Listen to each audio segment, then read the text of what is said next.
Okay, sorry about that. Had some trouble with the technology and starting now. So hopefully you can see my screen. If someone can see my screen and you see the PowerPoint, I would love to get someone who can mark in the chat box that they're there, that you can see the screen. Just want to make sure it's working.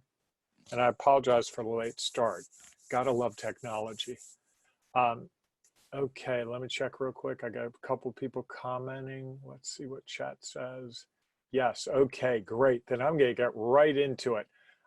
Thank you all for being here. I want to get right into what we're talking about. So first of all, if you want to talk to me, you see that chat box, feel free to chat with each other, with me. We can, I want this to be as engaging and as useful for everyone as possible. So if you have questions or concerns or problems as we go, please let me know. So what you see on the screen before you are three of the things I've been dealing with in the last 24 hours. In the upper area, you see my wife's comment to me yesterday morning at 8:53. So we've been working at home together for a whopping 20s, how many minutes would that be? 23 minutes before she said, hey, you're making too much noise. I have a really loud voice. I can be really passionate when I'm talking, and I had to rein that in. So I'm trying to rein that in today, which is easier said than done. But we'll get through. So if I sound like I don't have the passion, if you know me and you're not used to me being so laid back, it's because I'm trying to be passionate but quiet about it. In the lower left, or in the middle left, you'll see a cord that's coming out of a wall. That's a hole I actually put into the wall in my basement office yesterday at about 1:15, I think. And that was with a screwdriver, really high quality effort there. And that was to run a Wi-Fi line directly from the router into my basement office, because to do this kind of work from home, you need to have a hardline connection, and I did not. The Wi-Fi connection wasn't strong enough. And then in the lower right, you can see my wife's office that we set up for her Monday night. And you can see a couple things, and I don't know if you can see this pointer, but in the middle where the monitor is, in the lower corner near that pink thing, you can see a photo. It's actually a photo of the three kids next door, and that gives her some joy to have that there. It reminds her of just fun times. Picture of our house right above the monitor, and to the left you can see flowers. So one thing I think my wife is really great about is she's tried to make that office at home something special and something that just feels different than home and different than an office, but something special to her. And that's one of the hints I would give you. So my big promise to you today, there's going to be no sales pitch, I promise. My big promise is you are going to become a work-at-home ninja by the time this thing is over. So that's my goal, that's my mission, and hopefully I can deliver on that. I'm pretty comfortable with that. So you're probably saying, wow, I did not get onto this to be a work-at-home ninja, but that was just the phrase that popped into my head, and I figured I'd roll with it. So here's a little bit about me, and I like to do this description of me while I play guitar because it keeps me from going too long. So I'm going to turn the guitar on. This is me. I don't play guitar very well, but this is a song, and it's got an instrumental opening, and so this keeps me from saying too much about myself. I've coached, trained, and interviewed thousands of leaders in all kinds of situations. I host Smart Leaders podcast. I've written a book about soft skills, and I've developed 2 companies and helped dozens others grow. And most importantly today, I've worked at home on and off, creating at-home teams from office teams and running teams from home for all kinds of projects. And so this is where I stop talking. There you go. So see how that works? I think that's a great way to keep me under control. So, whoops, went too far, sorry. If you've never worked at home before, this is the place for you to be talking about it with me. I'm going to give you some great hints. If you struggle to focus, no matter where you work, especially if you're at home, I got you covered. I've got some things that are going to help you. If you're worried or you're afraid that you might get fired because of how you work at home, hey, I got you. I feel you. I'm talking to people like, my boss is going to fire me if he realizes I'm not working my full 8 hours, because in one case, the person had children issues, Another case, someone had a relative that they had to deal with a health condition.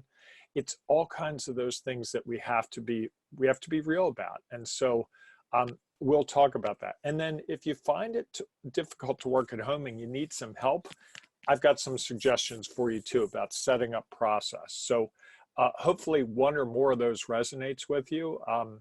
If not, I guess you're probably checking out at this time, right? Moving on to checking your email.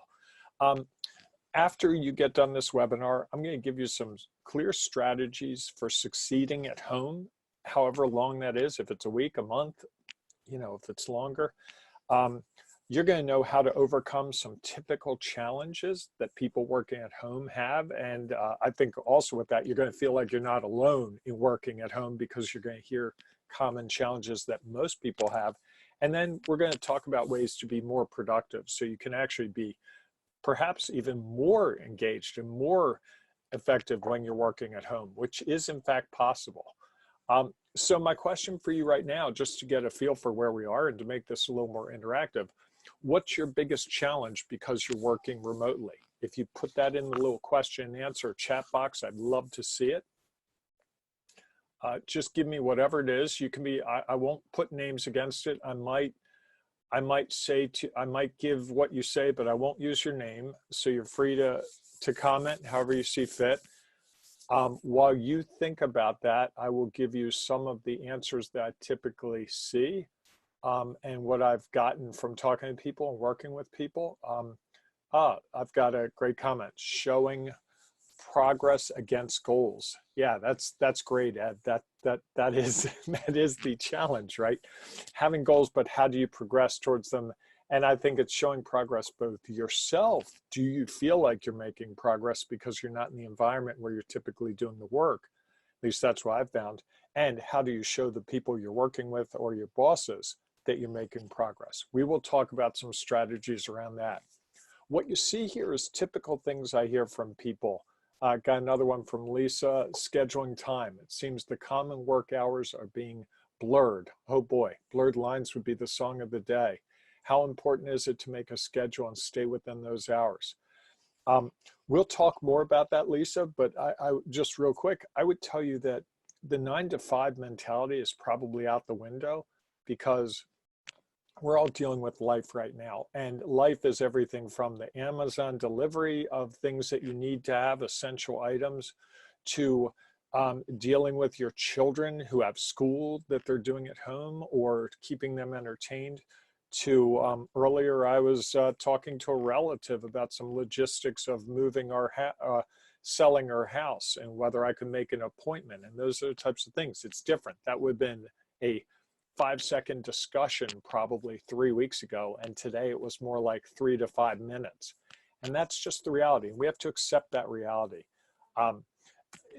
It's just where we are. And if you look at the typical worries, you can see those 5. One of the ones that I get often from people is, I'm not doing the right stuff, and we're going to talk about what that looks like. So I want to highlight that one.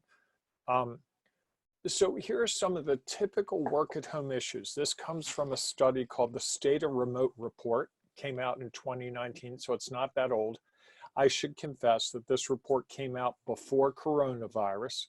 So in some ways it may be a little dated, but I still think it's probably fair to just bring this up. And I was doing a webinar with some suggestions for people who are leading at home managers a couple of days ago, and I showed this slide, and people were really surprised by some of the content that the time zone one through them and staying motivated. And if you look real quickly here, unplugging after work is the biggest challenge for a lot of people. I'll talk about this. Loneliness, definitely an issue. How do you collaborate and communicate effectively? And then 10% distractions at home. I'm going to guess that's more like 70% at this point. So just to let you feel at the beginning here that you're not alone. You're really not alone. This is awkward for everyone. Even me, who's worked at home. I had a job where I worked at home for almost 2 years straight. This is really jarring to me. I've been working in an office for the last couple of years, and it's really jarring to me to be at home, not because I'm working at home, but frankly, because I'm working at home with my wife in the house. And that's a different animal. it just changes everything for me. So I understand. So let me give you some of the truth. You're going to love this. This is going to throw you. Working at home pays off. People say that they're actually more productive when they're at home and saves employers about $2,000 per employee in rent. Now, this is based on a really big, like the definitive study on working at home, which was done in China a couple years ago, and it involved 2,000 employees. So these were the positives, the things that went up, and then let me give you the things that went down. Distractions. So working at home actually caused fewer distractions, fewer breaks, fewer sick days, less time off, and attrition. Number of employees leaving their jobs to go to different jobs actually went down, which seems hard to believe in some respects, but I think it's really the reality of the situation is that once you get into the swing of working at home, there are fewer distractions because you're controlling your day. You have control of the situation. And there are fewer breaks because, frankly, people are working in blocks, whatever that block is. You know, you could work for 42 minutes if that's the block that you work, and then take 12 minutes off and then work 42 minutes. And if that works for you and you don't have the distractions, the noise, the interruptions and all that, you can actually get a lot done in a lot less time. And I think one of the things we're going to see in the coming weeks and months, when things return to whatever normal becomes, I think we're going to see more people working at home. I think the genie is out of the bottle, and more jobs are going to move to remote more often. And I don't think that's a bad thing. I actually think that's going to be a pleasant surprise to come out of this. Not every job, of course, but more jobs. So I use the next two slides with almost every presentation I do. We typically want to go from the bottom of the hill to the top of the hill. This is Mount Everest, which is in Nepal. And you can see that it would be great to get to, how many people have you heard say, oh, I want to climb Mount Everest? And there's the top. And when we think of that, we think it's a straight line. But here's the reality, and I've talked to people that actually have climbed Mount Everest and other mountains. You have to take incremental steps. And you have to train for weeks and months and months, maybe even years, to get ready to make that climb. And each of these steps, each of these camps that you see on this slide is a big milestone. Just getting to the base camp is a big milestone. Then camp 1, camp 2. And then if you're really good and you get to camp 4 and you don't have elevation sickness that causes you to stop, you can actually go forward and summit. Except you can't do it when the weather's bad. You can't do it if you don't have a team or if your guide's not with you, if you don't have proper food or proper oxygen. There are a lot of factors involved in climbing a mountain like this. And I think we're climbing a mountain right here. We're all climbing from where we're starting at a place. And what's different about this is we didn't get the opportunity to do the training. We weren't training for the last 5 years to get to this day. We're just dealing with this day. So I hope that analogy resonates with you. Am I making sense so far? Anyone?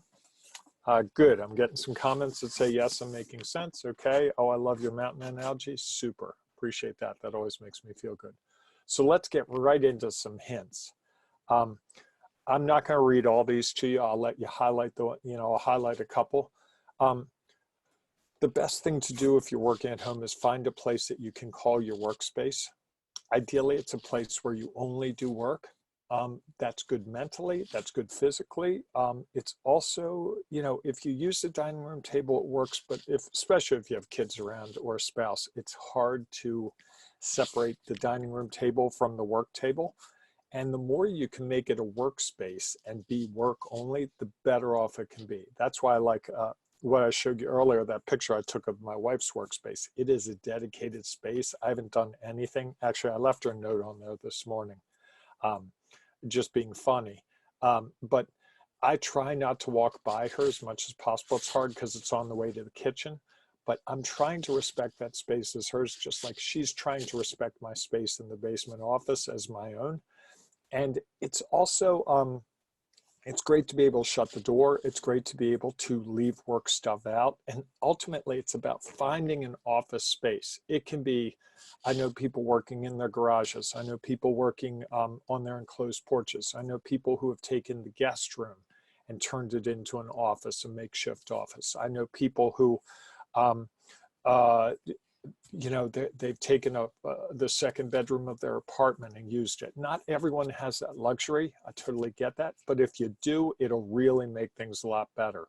But if you can even find a little corner of your closet that you can claim as your office, it'd be better if you claim it as an office space, because when you go there, you'll feel like you're going to work to your office.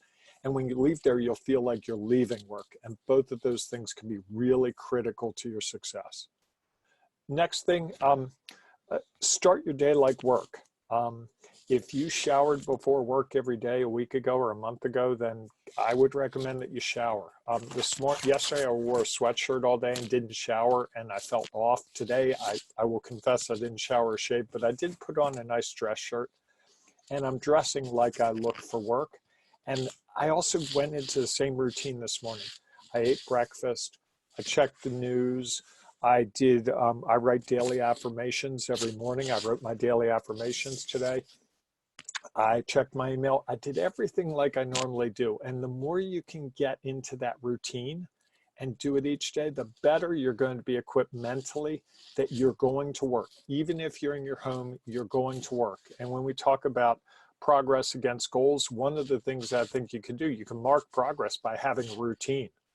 These are the things I'm going to accomplish in the morning before lunch. These are the things I'm going to do in the afternoon. A couple other things that I've found work really well. Instead of going upstairs and making more coffee or going downstairs and making coffee, make the coffee like you would, put it in your thermos or bottle or whatever, and take it to your office, wherever that office is, and try to treat it like it's an office.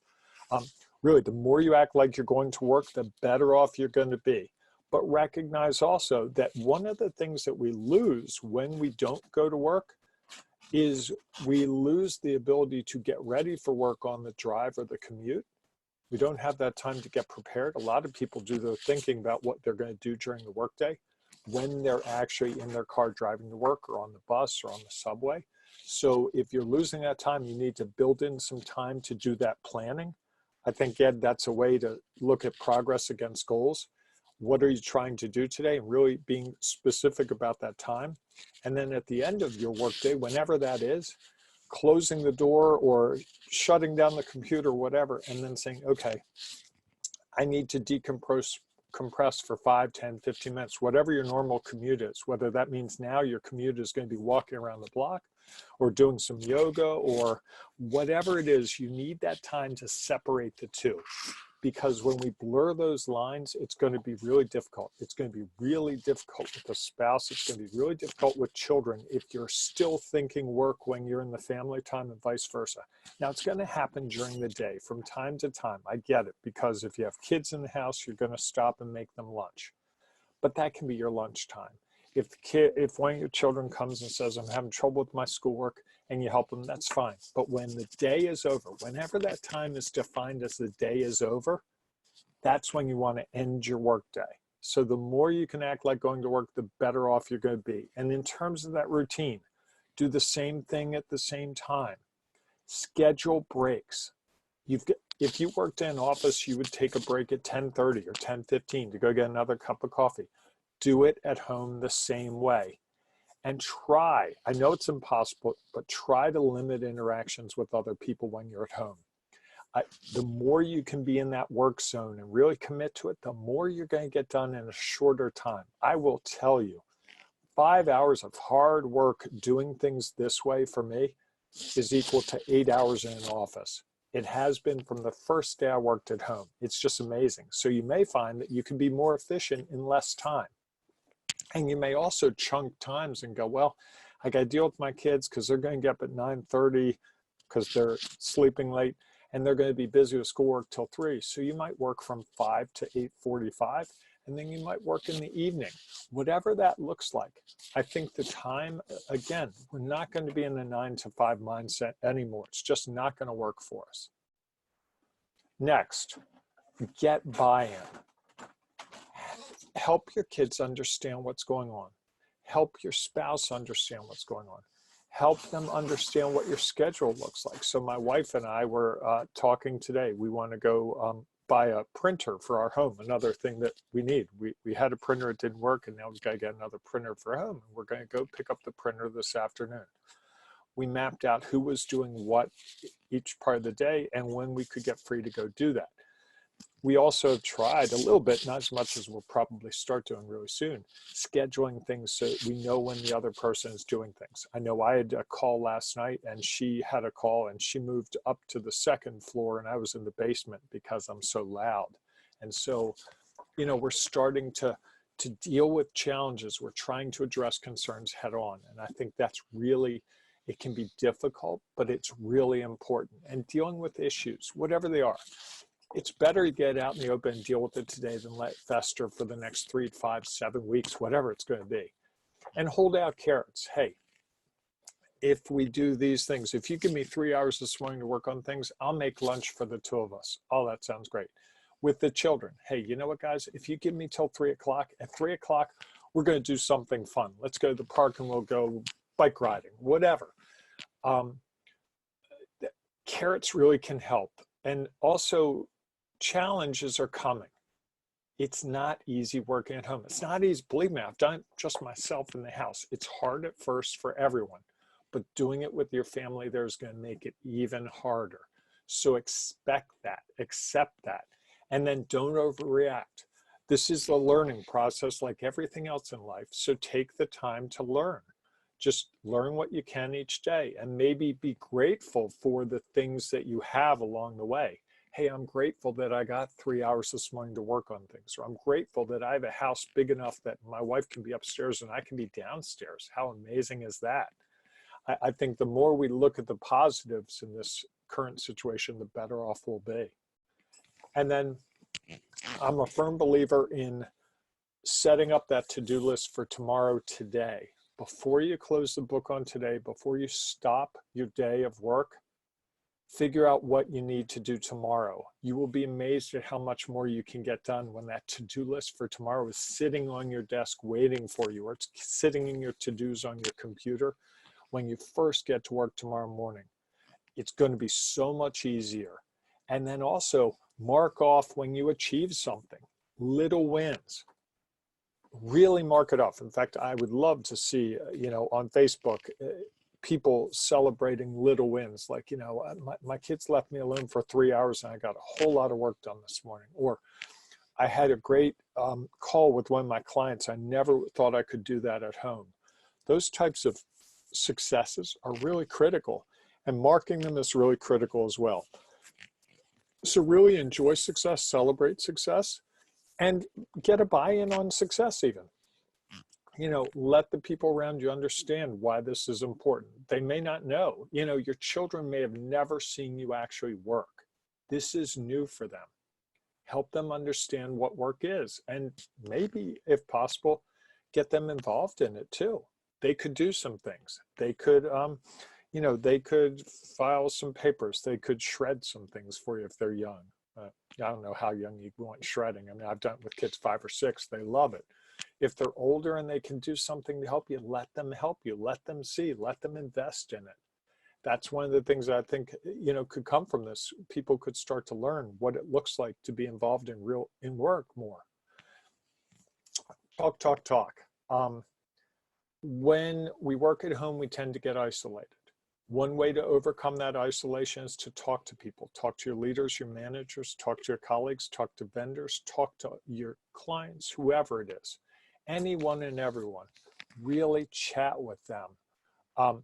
What is it that they can, you know, just ask them how they're doing.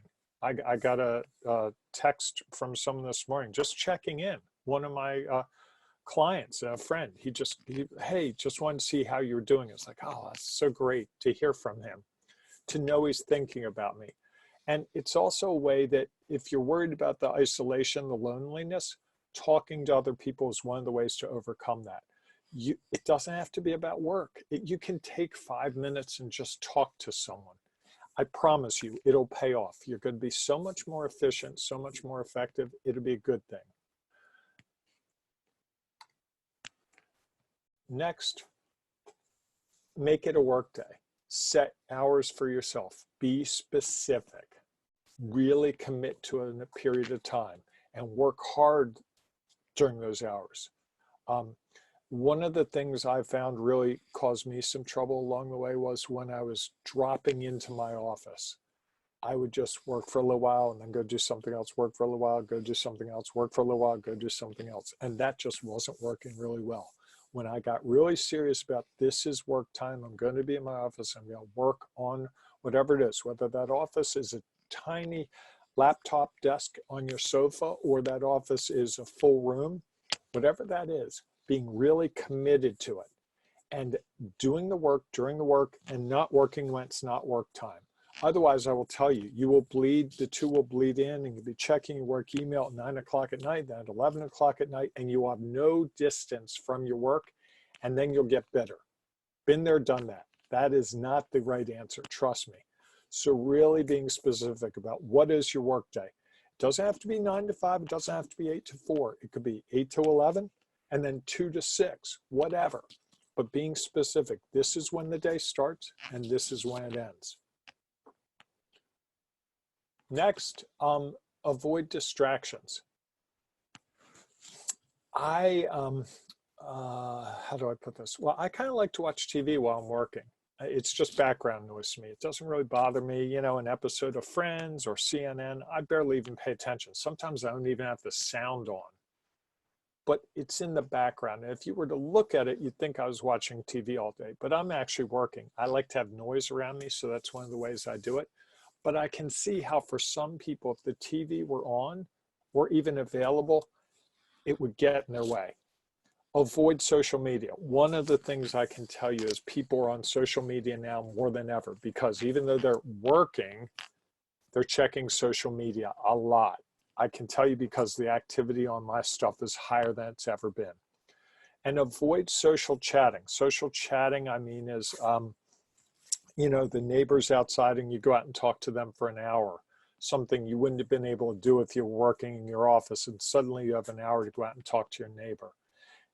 I would really draw the wall and say that those distractions are bad. The other things I'll tell you, it's really easy to get hooked on sweet and salty foods, alcohol, or whatever else is your addiction.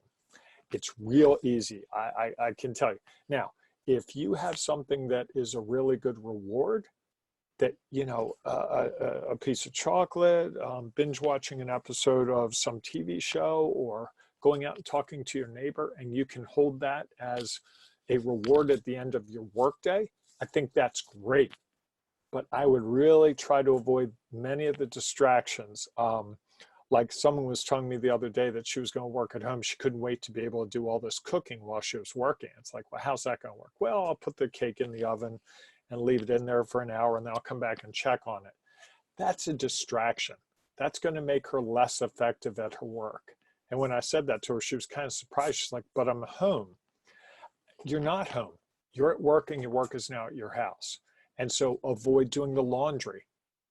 Avoid cleaning out the refrigerator. Avoid all those things. Gardening. Someone else was saying to me, oh, I'll have so much time to garden now. I'm like, oh, when you get done your workday? No, I'm going to go out and do that. And then when I'm on calls, I'm going to garden while I'm on calls. I'm not sure that's the right fit, but hey, just giving you suggestions here. How you deal with it is up to you, right? Dealing with the spouse. Discuss the rules of the road. Be clear about what expectations you should have and what they should have. And focus on the work stuff. What can I do to support your work? What can you do to support my work? How can we deal with these things? So, you know, my wife and I had a discussion yesterday about no need for a printer. And then today she said, well, actually, I do need a printer. It's like, okay, we'll get a printer. Makes perfect sense. That's a good discussion to have. And that's something that makes sense. And I think being clear about what the expectations are and how to achieve them is critical. Keeping the focus on work. This is not about a you've always, because the reality is no one has always. Everything changed in the last week or so. So going into the past isn't going to help. I should not be a marriage counselor. I'm not trying to be a marriage counselor. I'm just saying, even if you're working with someone in a confined space of an office, I would say the same thing. Discuss the rules of the road, set expectations, keep the focus on work. If you have children, trying to figure out a way to divide those childcare duties up fairly. I've already talked to several people who that's their big complaint. She doesn't spend any time during the workday with the kids. I have to do it, and vice versa. What I would say is maybe go with mornings are yours and afternoons are hers, or vice versa, or one day is yours, the next day is theirs. And then, as I said, no household stuff during work hours. No doing the laundry, no cleaning the windows, no gardening, all that stuff. Those things cannot be part of the workday. So think about the office is now in your home. If you were at your office, could you do these things? No. Therefore, you should not be doing them at your home office. With children, they're going to interrupt you. It's a given. So don't get upset with them. Remember, this is difficult for them as too. They're going to start to get to that place really soon where they're like, oh, I kind of miss my friends. I miss school. I wish I could go to school. Why can't I go to school? So you're going to have to help them through that. And snapping at them because daddy's on a webinar or mommy's on a call isn't going to work real well. They don't understand. So helping them to understand what work time is and why they need to respect it, and rewarding them and recognizing when they're good at it is really key. And building up time. Start with a short period of time. Hey, if you can give me 15 minutes, that'd be great. Now, can you give me a half hour the next day, and then an hour, and building it up, and also giving them the tools that they can be doing something in that time. I mean, I think a lot of times what happens is parents expect the kids to have more of a scheduling mechanism than kids have. So if you can help them schedule that time and get them engaged, their routine can be, you can match your routine to their routine, and that can be really effective. And then number 10, you're going to have to modify things wherever needed. This is not a clear path. It's not a straight line. You're not going to climb the mountain like I showed you. You're going to go step by step. So what's your location for work? It may have to change. What are your hours? They may change. They may change each day. They may change from 9 a.m. to 2 p.m. depending on the situation. Whatever needs to be modified, you're going to have to look at it and be open to it. And I can tell you, having done a webinar with managers the other day and talking to managers and leaders, they're expecting this. They're not expecting dedicated 9 to 5, no distractions. That's unrealistic. It's impractical. I heard a call yesterday that someone was on, and there were all kinds of distractions in the background, and people came late because they had childcare issues, and they left early because of child issues, and there was noise, and a dog barked. Hey, you know what? That's reality. And so accept the reality and look at where you can improve it tomorrow, and don't beat yourself up about today. A few more hints: cut your colleagues some slack. If there's issues, deal with them directly. Don't let them fester. They're all in the same situation. Everyone's trying to figure this out. So if you've got great hints for how it's working for you, share it with them. Help them, coach them. Let them coach you. Figure these things out together. But most of all, make sure, this is one of the things I see happen a lot, is someone says something or someone gets an email and they get all bent out of shape, and then they let it fester, because if it were at work, the other person would have seen that you were kind of upset, you looked kind of frowny, or you didn't look at them at a meeting or something, and they go up to you afterwards, hey, what's going on? And you'd resolve it. When we're distanced from each other, that's harder to do. But it's even more important now to address those things. It's really key. And then a couple more hints: be positive. Focus on the positive. There are going to be setbacks. I promise you, you can figure them out and overcome them. Whoops, sorry, hit the wrong button. And share your successes with people. You know, really be open to what's going on. Share it, post it on your Facebook page or your Instagram page. You know, show a picture of your office. What does your new office look like? Expect some good things, expect some setbacks, but most of all, when you're doing work, focus on the milestones and the deadlines. Those are the guideposts. Those are the camps that, when you look at Mount Everest, each of your milestones, each of your deadlines is reaching one of those camps on the climb up that mountain. And you want to reach those spots. You want You want to achieve what you can. It's really critical, and it's one step at a time. It doesn't move as quickly or as easily as we think. If you like this webinar, I know I threw a lot at you. I'm doing another one next Tuesday, finding opportunities in tough times, what not to do, resurrecting lost clients, and why now is the time to be making calls. We're going to get into that. It's part of a series I've been doing just on helping people. I've got some knowledge, at least I think so, and I'm sharing it with people where I can in these free sessions so that they can learn more, so they can be more successful, so they can get through what might look like tough days, because I think there are some opportunities. And Lisa, yes, I will send an invite to that to everyone. Because you registered, I have your email address, so I'll follow up with an email. I was going to put the URL, but it's long and it's hard to follow, so I just chose not to. I am open to any questions you might have. Definitely, if you've got a question, you can go to that chat box and write questions. There also, someone's asking me, will there be a replay of this? Yes, there'll be a replay of this. If you want it, feel free to email me, or you'll see it. I will put it up on social media so you can share it with other people.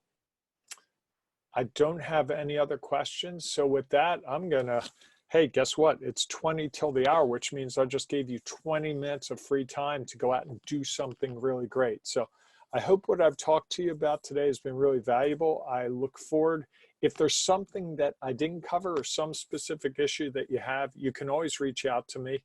You should have got my email address, but I'll give it to you one more time. It's bgraham,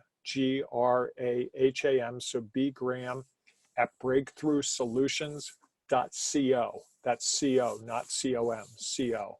So bgraham at breakthroughsolutions.co. Really appreciate you taking some time with me today. Hey, thanks, Ed. Appreciate you saying that. Ed just said, thanks, great information. Hope it helps you. I'd love to hear more. Let me know on social media what kind of successes I brought for you. And folks, this is a time of great opportunity. Thanks, Lisa. I appreciate that. Lisa said, thanks so much. It was helpful as well. Really appreciate that. Have a great day and keep positive, and you can be successful working at home. I hope some of these tips and tricks will help you get there. Talk to you soon. Bye-bye.